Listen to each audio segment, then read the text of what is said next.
All right, you guys ready to march? Let me hear you say amen.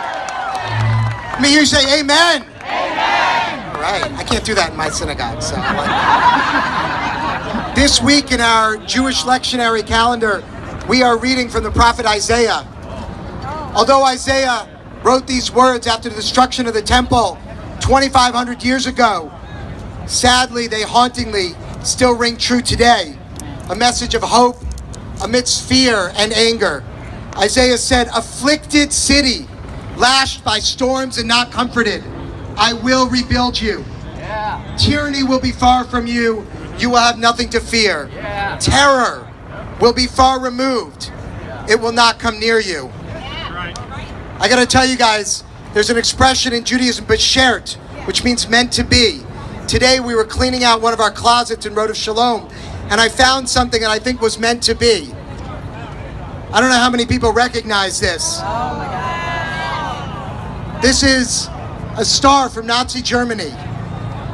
It says Yud, which means Jew in German. This was worn by a Jew in Nazi Germany 70 years ago. And yet, sadly, once again, we feel like it is not so distant. Never again. Never again. Never again. Never again. Last week, Charlottesville, Kyle, and other anti-Semitic language. He said some carried flags with swastikas and Nazi symbols. This symbol does not feel so far away. And sadly, anti-Semitism, bigotry, and hate are not silent in the South. We've seen white supremacists and neo-Nazis in our own city of Philadelphia.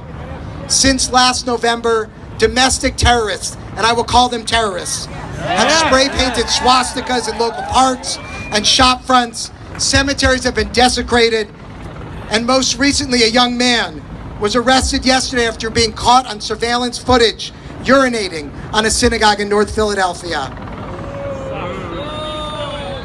However, the president of that congregation in Charlottesville, he echoed Isaiah's words of hope, that tyranny will be far from us and terror far removed. Yeah. He wrote that several non-Jews came to show solidarity down there, including a frail elderly woman who approached him crying, telling him she was Roman Catholic and that she wanted to stay and watch over his synagogue.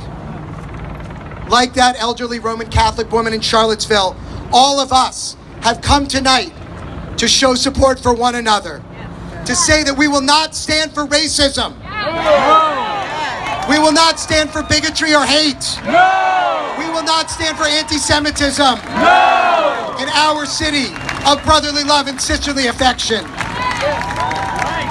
We will not let neo-Nazis, Ku Klux Klan, or the white supremacy of institutions terrorize us. The Reverend Dr. Martin Luther King wrote, "The question is not whether there will be extremists, but what kind of extremists will we be?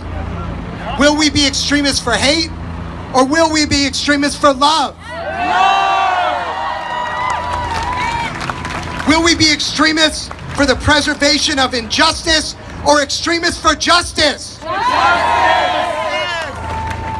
Perhaps the South, the nation and the world are in dire need of some creative extremists like us.